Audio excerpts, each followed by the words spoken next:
السلام عليكم ورحمة الله وبركاته. طلابي حبايب قلبي، طلاب الصف الثالث الابتدائي، أصحاب منهج كونكت بلس 3. Welcome back، وحشتوني كتير كتير. النهاردة بنكمل مع بعض Unit 2 بعنوان Body Matters، يعني أحوال الجسم. والنهاردة معادنا مع الدرس السادس والسابع Lesson 6 and 7. هنشرح مع بعض جزء فونيكس مهم جدا بيعلمك ازاي تقرأ بكل سهولة، وكمان هناخد درس عن our skin، الجلد بتاعنا، وده مهم جدا بيعرفك حاجات كتير قوي ما كنتش تعرفها قبل كده، ومعلومات شيقة جدا عن الجلد. بس طبعا قبل ما نبتدي بفكرك، لو انت اول مرة بتشوفني انزل على طول اشترك من خلال الزر الاحمر وفعل الجرس عشان يوصلك كل الفيديوهات بعد كده ومراجعاتنا ان شاء الله. بعد اللي ما يعرفناش، احنا بنقدم المناهج المصرية من KG لحد تالتة اعدادي، ومراجعاتنا ما بيخرجش عنها الامتحان. واسأل في الكومنتات الناس اللي قبلك. طيب كمان يسعدني قوي انكم تشتركوا في جروب التليجرام. هتلاقوا جروب التليجرام ده اسفل الفيديو، ببعت لك كل الشغل اللي احنا بنشتغله، اذا كان الكتاب او ملازم او صور، ببعتها لك على الجروب عشان تتابع معايا اول باول. يسعدني قوي، هتلاقيه اول لينك في صندوق الوصف، هو ده جروب التليجرام. مش عارف فين صندوق الوصف؟ العنوان في سهم جنبه، بنضغط على السهم ده بيظهر لنا صندوق الوصف. اول لينك فيه هو لينك جروب التليجرام. تاني لينك هي جميع الدروس اللي تم شرحها بالنسبه للصف الثالث الابتدائي. رغينا كتير، يلا على طول. اول حاجه هنبدا بيها هو درس الفونيكس.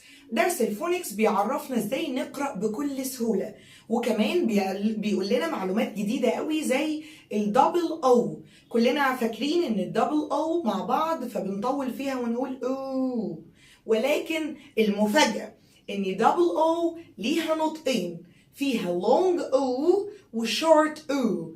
خلينا متفقين ان دبل او بتنطق او او او بضم البق كده، مش او او او، لازم ابقى ضمه او بقي كده. طيب اللونج بنطول فيها شويه ونقول او، لايك في كلمات على اللونج او اللي هي مود. مود مود يعني مزاج. مود مود، ما بقولش مود او بسرعه، بقول مود. مود يعني مزاج. كمان فود طعام. فود ما بقولش فود. فود فود فود لازم اطول فيها كده. فود I like food، بحب الطعام. فود. كمان روت. روت روت هو الجذر بتاع الشجرة أو النبات عموما. روت روت. بص بقولها ازاي؟ روت روت. كمان عندي tool. tool tool بمعنى أداة. أداة بيستخدمها أي وظيفة، يعني مثلا السباك ليه أدوات زي الحنفية والمسمار والمفك. كمان النجار ليه أدوات زي المنشار، زي الشاكوش. كمان الحلاق ليه ادوات، وكمان انت كطالب ليك ادوات. الادوات دي اسمها tools، كل وظيفة خاصة بالادوات بتاعتها. يبقى tools الادوات الكتير، اما tool اداة واحدة. tool tool tool. كمان عندي حجرة room. room بيتهيألي الكلمات دي كلها احنا واخدينها قبل كده. ممكن روت عشان خدناها في اولى ابتدائي فنكون ناسيينها شويه. روت روت جذر. روت جذر. روت روت. كمان اداه تول. اداه تول. اداه تول. هتفهم بقى اكتر لما ناخد الشورت او. بصوا بقى دي بننطقها بسرعه شويه. like book. book ما قلتش book، no book. book كتاب. book. like cook يطبخ. cook ما قلتش cook، no cook. cook. like wood ما بقولش wood، no خشب اسمه wood. wood خشب. wood خشب. wood. كمان عندي good جيد. good جيد ما بقولش good، no good بسرعة. good good.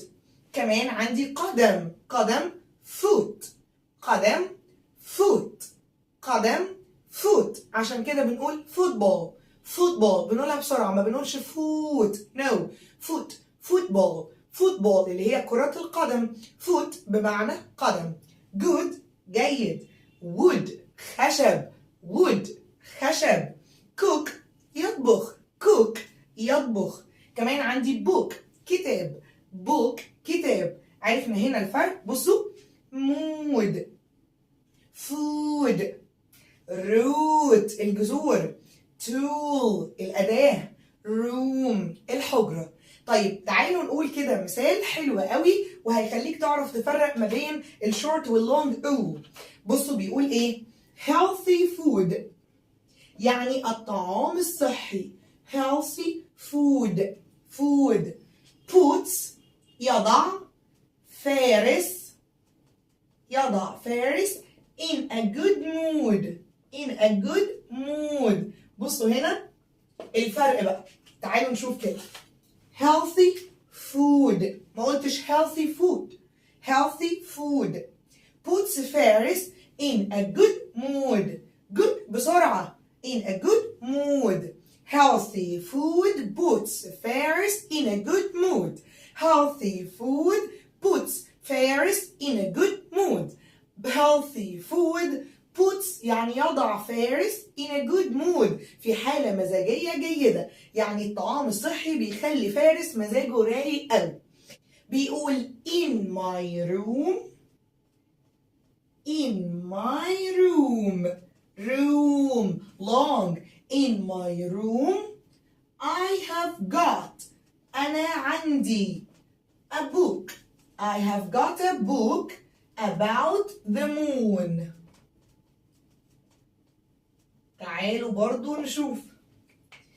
in my room in my room. انا طبعا بمد قوي عشان اوضح لك room انما انت وانت بتتكلم بتقول in my room in my room room ولكن بتبين قوي ان انت بتقول room. in my room I have got a book. هل قلت book؟ no. in my room I have got a book. I have got a book. I have got a book يعني أنا عندي كتاب. about the moon عن القمر. I have got a book about the moon. in my room I have got a book about the moon. in my room I have got a book. I have got a book about the moon. about the moon. about يعني عن. عندي كتاب في حجرتي. عندي كتاب عن القمر. in my room I have got a book about the moon. وهو ده الفرق ما بين اللونج او واللونج او. بسرعة like book cook foot. وهو ده كان الفرق في الكلمات. طبعا مطلوب منك انك تحفظ الكلمات دي يعني عشان بس تعرف تفرق ما بين اللونج والشورت. وتعالى بقى دلوقتي ننتقل ل our skin جلدنا. our skin جلدنا. الجلد بتاعنا اسمه skin جلد جلد يعني skin. لما اقول our skin يعني جلدنا. our بتخلي الحاجة بتاعتنا. our skin جلدنا. our skin جلدنا. هنقول معلومات حلوة قوي عن our skin بس الأول نعرف شوية كلمات. أول كلمة معانا هي طبعا our skin. بعد كده dirt بمعنى القاذورات. طيب لو حطينا لها y تبقى dirty يعني قذر. دي صفة. أما dirt ده اسمه القاذورات. dirt يهمني قوي تعرف الفرق ما بين الاسم والصفة والفعل لأن هو ده أساس اللغة. dirt يعني القاذورات. dirt القاذورات. dirt. كمان عندي germs الجراثيم. germs نكتبها مع بعض. G-E germs الجراثيم. germs يبقى dirt القاذورات. germs الجراثيم. عندي كمان فعل مهم قوي وهو فعل look. look لوحدها معناها ينظر. لو قلت كمان look at يعني ينظر إلى. look at ينظر إلى. look after كده الكلمة اتغيرت خالص وبقى معناها يعتني بيه. look after يعتني بيه. look after يعتني بيه. look after look after يعتني بيه. look after يبقى look at ينظر إلى. look after يعتني بيه. طيب لو قلنا look ووراها صفة زي مثلا sad. لو قلت لك you look sad today عفوا يعني معناها تبدو. أنت تبدو حزين. شكلك حزين. يبقى لو قلت you look sad أنت تبدو حزينا. you look happy أنت تبدو سعيدا. يبقى look وراها صفة يبقى معناها تبدو. ممكن أقول لك you look tired شكلك تعبان. you look tired يبقى look وراها صفة معناها يبدو. look at ينظر إلى. look after يعتني بيه. اللي عليك في الدرس النهاردة هي look after بس أنا طبعا بأسس يهمني قوي إنك تعرف الفرق ما بين التلاتة. look after يعتني بيه. look after يعتني بيه. طيب تعالى بقى نشوف ايه حكاية our skin الجلد بتاعنا ده. الجلد بتاعنا ده بيتكون من ايه بكل سهولة؟ الجلد بتاعنا ده 3 طبقات 3 layers 3 layers. ال3 طبقات اللي في الجلد يعني جلدنا ده بيتكون من 3 طبقات. أول طبقة معانا هي الطبقة اللي قدامنا دي اللي هي الطبقة العليا دي اسمها top. top يعني أعلى حاجة. top layer تعالوا نكتبها مع بعض.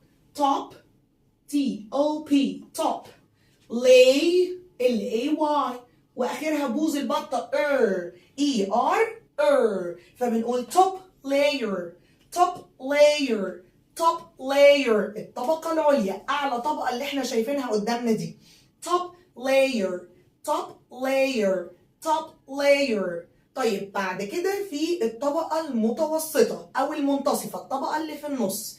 المنتصف اسمه middle middle middle middle layer middle M-I-D-D-L-E middle layer middle layer يعني الطبقة المتوسطة أو المنتصفة الطبقة اللي في النص. middle layer middle layer top layer middle layer middle layer. آخر حاجة بقى الطبقة اللي تحت خالص اسمها bottom. bottom يعني القاع أو الأسفل. T-O-M bottom layer يعني الطبقة السفلى آخر طبقة قبل العظم. يبقى 3 layers 3 طبقات. top layer top layer middle layer middle layer bottom layer الطبقة اللي تحت خالص اللي هي الطبقة السفلى. bottom layer bottom layer. طب الطبقة المنتصفة middle layer middle layer top layer top layer. وهي دي كانت ال3 طبقات.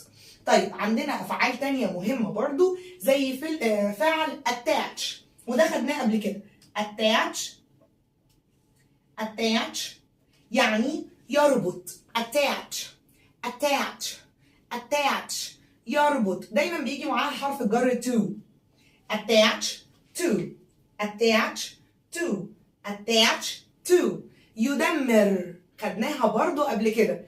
damage damage damage damage يدمر. damage damage يدمر damage يدمر damage damage. يحترق اسمها ايه؟ get a sunburn get sunburn. بصوا sun يعني شمس sunburn حروق الشمس احتراق الشمس. بيجي معاها فعل get get لوحده معناها يحصل على فلما اقول get sunburn يعني يحترق. get sunburn.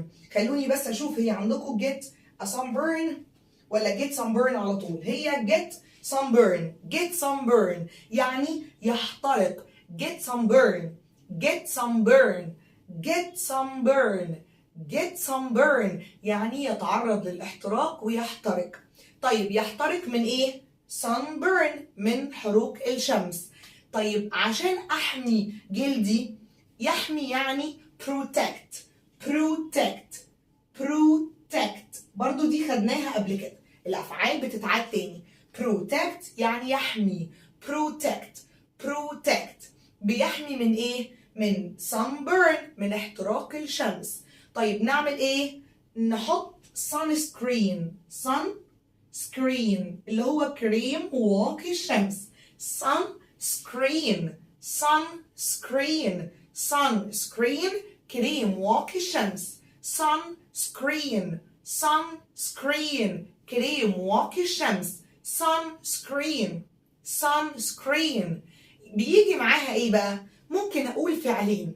اقول put يعني يضع put sunscreen، او ممكن اقول wear يرتدي. ايه ده؟ هنقول wear sunscreen يرتدي واقي الشمس؟ لا، wear هنا بمعنى يضع.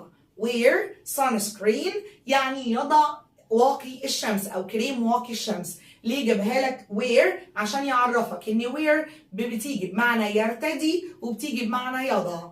wear sunscreen يرتدي كريم واقي الشمس. wear sunscreen يرتدي كريم واقي او يضع كريم واقي الشمس. put sunscreen برضو يضع كريم واقي الشمس. المهم ان sunscreen معناها كريم واقي الشمس. اما sunburn هو احتراق الشمس. sunburn احتراق الشمس. تعالوا بقى نتكلم عن معلومات عن الجلد.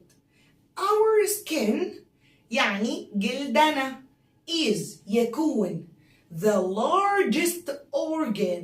the largest organ in our body. يعني ايه the largest organ؟ خدنا قبل كده ان organ عضو من اعضاء الجسم.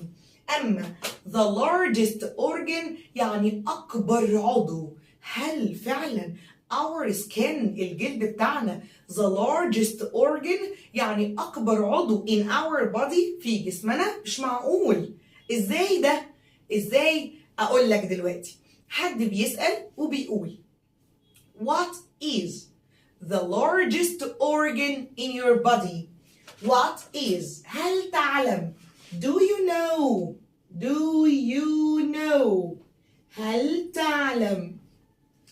what is the largest large ونحط لها st تبقى largest أكبر organ عضو in our body في جسمنا وعلامة استفهام.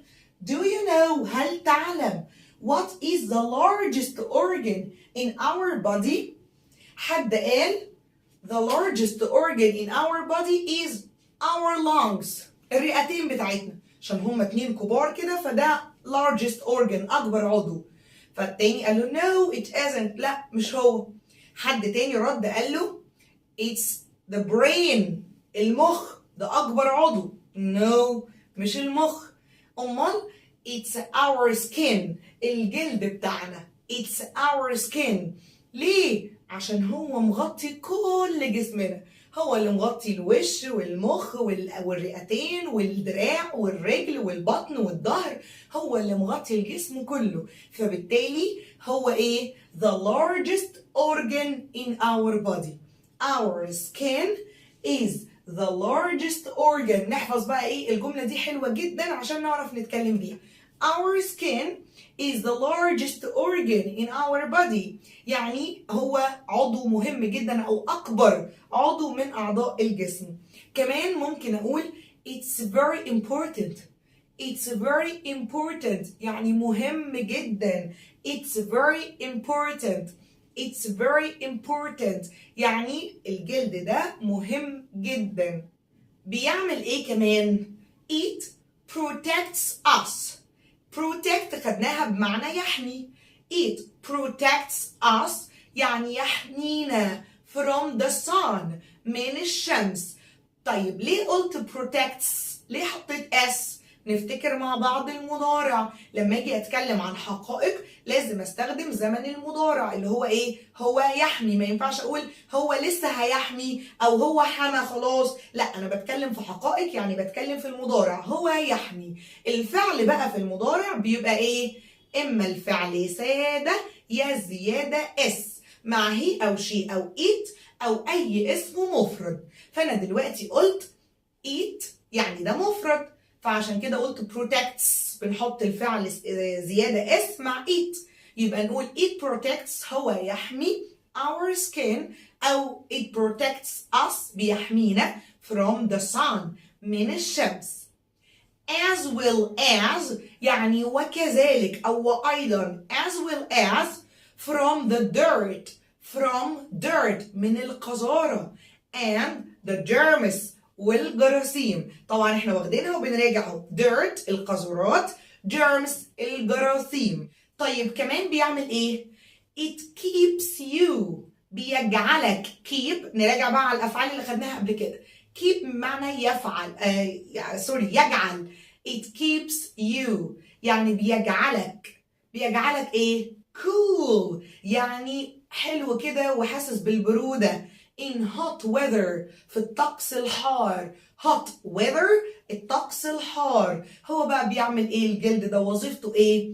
keeps you cool بيجعلك cool in hot weather. بيجعلك ايه؟ cool يعني حاسس بالبرودة أو بتشعر بالبرودة in hot weather. ما يبقاش في الجو حر وانت حاسس بالبرودة. مش هتخيل بقى لو مفيش جلد وفي شمس، فانت هتحس بكل حاجة من غير الجلد ده. انما الجلد ده بيحمي الجلد بتاعنا او العظم بتاعنا، وكمان بيحمينا من الشمس، فبيجعلنا في الهوت weather بيجعلنا cool keeps you cool in hot weather.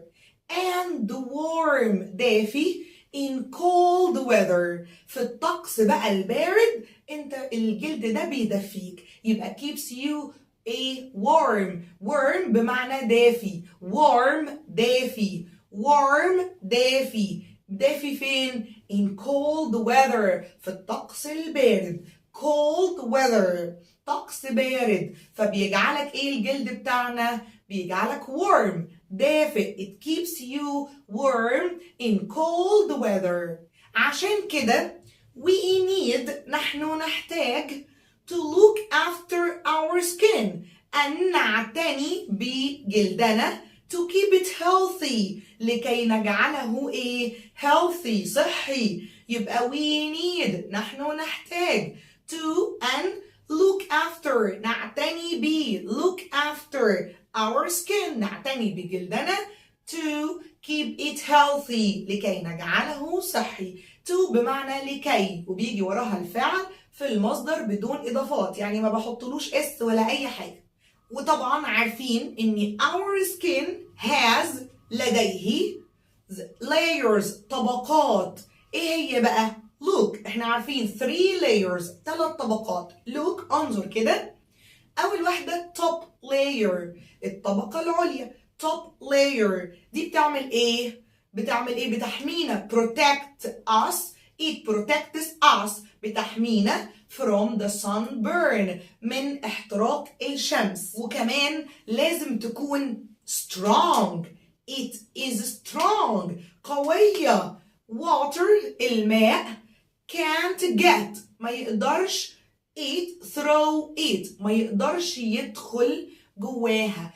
can't get through it. تخيل كده لو الجلد بتاعنا يقدر يوصل المية او التوب لاير دي تقدر توصل المية لجوه. كل ما نغسل ايدينا تلاقي ايدينا مليانة مية والمية دخلت في جلدنا وبقى جلدنا منتفخ كده من كتر المية. انما من حكمة ربنا انه خلاه strong يعني قوي جدا. يبقى الواتر can't get through المية can't get through مش بتقدر تتخلل it through it يعني خلاله.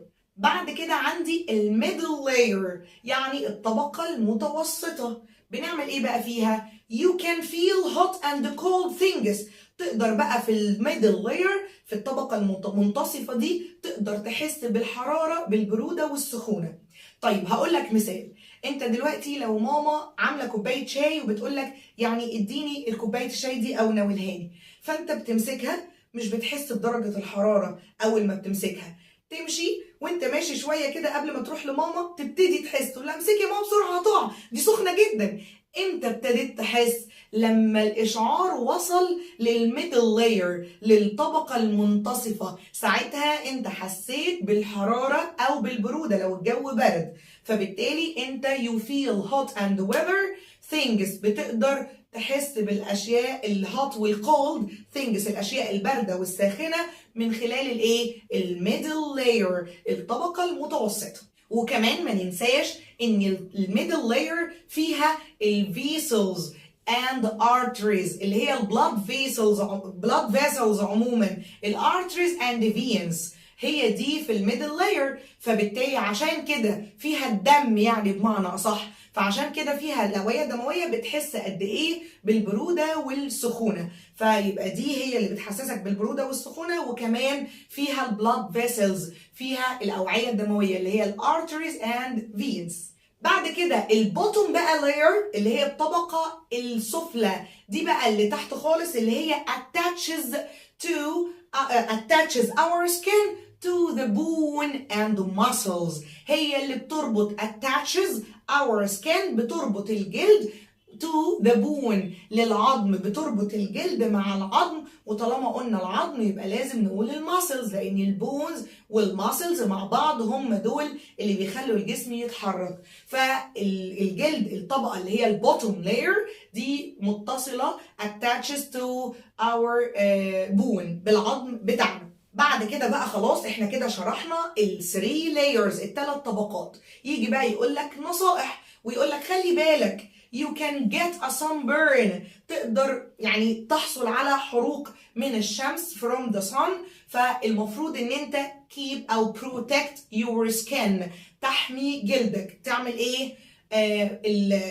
عموما الشمس can damage، تقدر damage your skin، تقدر تدمر الجلد بتاعك وتكون او تصاب you can get a sunburn، تقدر تصاب باحتراق الشمس. فالمفروض ان احنا نعمل ايه؟ it's important to wear sunscreen، من المهم ان مش هينفع بقى اقول نرتدي، ان نضع sunscreen to protect our skin لكي نحمي جلدنا.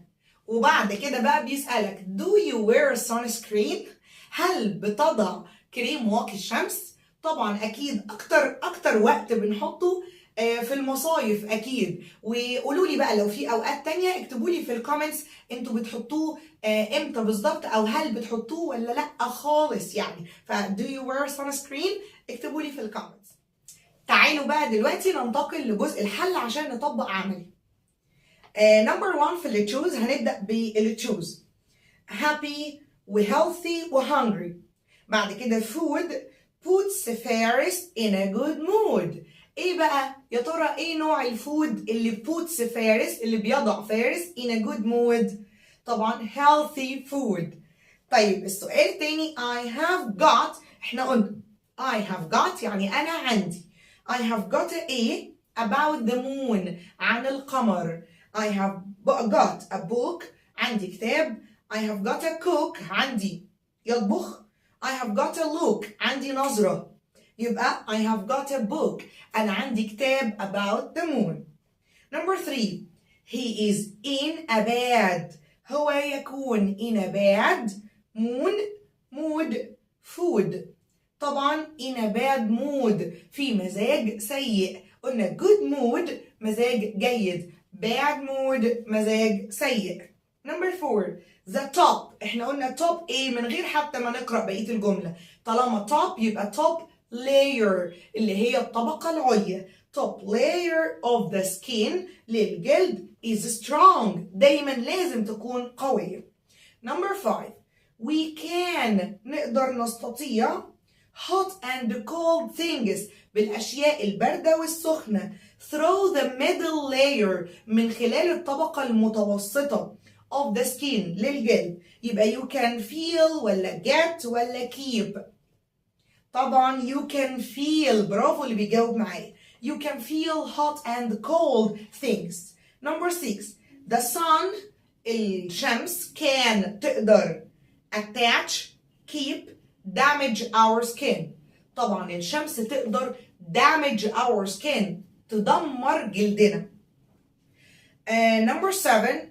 It's important. من المهم. It's important to. من المهم أن. الجملة دي حلوة جدا هتساعدك في تكوين الجمل. It's important to. من المهم أن wear. ترتدي أو تضع sunglasses, sunscreen, sunburn to protect our skin. لكي تحمي جلدنا. طبعا wear sunscreen. كريم واقي الشمس. Number 8. Our skin keeps us. Our skin جلدنا بيجعلنا keeps us fat ولا cool ولا hot in hot weather. أول ما يبقى الجو حر الجلد بتاعنا بيعمل لنا إيه؟ طبعا بنحس أو keeps you cool. بيجعلك يعني حاسس بالبرودة شوية. Number 9. We have got. نحن نملك blood vessels, water, lungs in the middle layer of the skin. طبعا ايه اللي عندنا في الميدل layer؟ البلاد vessels، الأوعية الدموية اللي هي arteries and veins. Number 10. We can get. نقدر get a sunscreen, get sunburn, get layer. ايه اللي بيجي مع get sunburn يعني يحترق from the sun من الشمس. يبقى get sunburn. تعالوا ننتقل على جزء الماتش. Our skin is. الجلد بتاعنا is يكون. Yes I do. Has got blood vessels. The largest organ in our body. The top layer of the skin. طبعا our skin الجلد بتاعنا يكون the largest organ in our body. الجملة دي مهمة لازم تكون عارفها. The skin أو our skin is the largest organ. أكبر عضو in our body. Number 2. Water can't get through. يعني ما تقدرش تدخل خلال ايه؟ Yes I do. Has got blood vessels. The largest organ خلاص اخترناها. The top layer of the skin. ما تقدرش تدخل المية through the top layer من خلال الطبقة العليا of the skin. Number 3. Do you wear sunscreen? طالما أي سؤال بيبتدي بدو أو does يبقى ده سؤال بمعنى هل، والإجابة بتاعته لازم تكون yes or no. طالما do you wear sunscreen فقال yes I do. بحط واقي الشمس. Number 4. The middle layer الطبقة المنتصفة of the skin مالها has got blood vessels لديها الأوعية الدموية. تعالوا ندخل على سؤال الريارينج. عندي got, about, I have اللي هي الابوستروفي في ايدي اختصار لكلمة have. فلما اشوفها كده اقول I have. The moon a book. طبعا I have لازم يجي وراها got. have بتيجي لوحدها و have got بتيجي مع بعض. I have got عندي ايه بقى؟ انا عندي a book كتاب about the moon عن القمر. Number 2 ده سؤال. do لازم يبقى وراها you. do you فين الفعل؟ where. Do you wear sunscreen? Do you wear sunscreen? هل ترتدي كريم واقي الشمس أو هل تضع كريم واقي الشمس؟ Number 3. Get و can و from we the sun burn. بعد كده sunburn. We طبعا لازم أقول can. We can نحن نستطيع ووراها الفعل على طول اللي هو إيه؟ get. ينفع from ده فعل؟ دي كلمة اسمها من حرف جر. يبقى we can get قلنا على طول get sunburn يعني نحترق على بعض اسمها get sunburn. We can get sunburn from the sun من الشمس. طيب تعالوا بقى نشوف هنا الجملة تكوين الجملة دي. عندي wear وعندي sunscreen. أقول إيه اللي أنا لسه محفظها لك من شوية. It's important to. من المهم أن. It's important to wear sunscreen. من المهم أن ترتدي أو تضع كريم واقي الشمس. نحفظ كويس جدا الجملة دي. It's important to. من المهم أن. ممكن أقول بقى من المهم أن eat healthy food. من المهم أن wear sunscreen. من المهم أن wash your hands. يبقى هتنفع في كل الجمل. لازم أقول it's important to ويجي وراها الفعل اللي أنا عايزة أقوله. عندي healthy وفود. يلا نعملها. It's important to من المهم أن eat healthy food. من المهم أن تأكل طعام صحي. طيب هسيب لك بقى القطعة دي انت تحلها homework. هنسيب القطعة لوحدها بالأسئلة، انت تحلها لي homework وتكتبها لي في الكومنتس. اكتر حد هيكتب لي في الكومنتس الإجابات هو ده اللي هقول اسمه في الفيديو الجاي ان شاء الله. كمان عندي سؤال اهو برضو هسيبه لكم حلو جدا، تقدروا تكملوا الكلمة من البوكس. برضو هسيبه لكم هومورك تعملوه وتكتبوا لي في الكومنتس عشان اقول اسمائكم المره الجايه. وبكده تكون خلصت حلقتنا. لو عجبكم بقى الفيديو ما تنسوش تعملوا لايك وشير لاصحابكم عشان غيركم يستفيد، وكمان ما تنسوش تكتبوا لي في الكومنتس الحل عشان اقول اساميكم المره الجايه. انتظرونا بقى الفيديو الجاي ان شاء الله. شكرا والسلام عليكم ورحمه الله وبركاته. باي باي.